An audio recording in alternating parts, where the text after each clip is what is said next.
ഖൈറു ദുആഇ, ദുആഇൽ ഏറ്റവും നല്ല ദുആ അത് ദുആഉ യൗമ അറഫ എന്ന് മുത്തുനബി മുഹമ്മദ് മുസ്തഫ സ്വല്ലല്ലാഹു അലൈഹി വസല്ലം അല്ലാഹുവിന്റെ റസൂൽ പറഞ്ഞിട്ടുണ്ട്.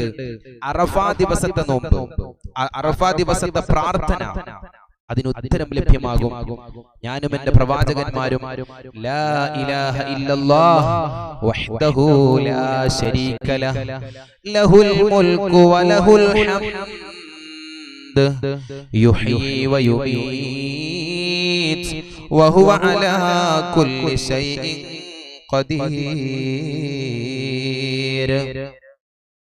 അല്ലാഹുവിന്റെ പ്രവാചകർ സല്ലല്ലാഹു അലൈഹി വസല്ലം തങ്ങൾ ഇന്ന് അഥവാ അറഫാ ദിവസത്തിൽ ധാരാളം പ്രാർത്ഥിച്ചിരുന്നത് ഈ ഒരു ദിക്റാണല്ലോ. ഹദ്ദാദ് റാത്തീബിലും നമ്മൾ ചൊല്ലാറുണ്ട്. വളരെ പ്രധാനപ്പെട്ട മർമ്മപ്രധാനപ്പെട്ട ദിക്റാണിത്. മറ്റൊന്ന് സുബ്ഹാനല്ലാഹ് വൽഹംദുലില്ലാഹ് വലാ ഇലാഹ ഇല്ലല്ലാഹ് അല്ലാഹു അക്ബർ. ഈ ദിക്റുകളൊക്കെയായിരുന്നു മുത്തുനബി സല്ലല്ലാഹു അലൈഹി വസല്ലം തങ്ങൾ ചൊല്ലിയതും ചൊല്ലാറുള്ളതും. ഇൻഷാ അല്ലാഹ്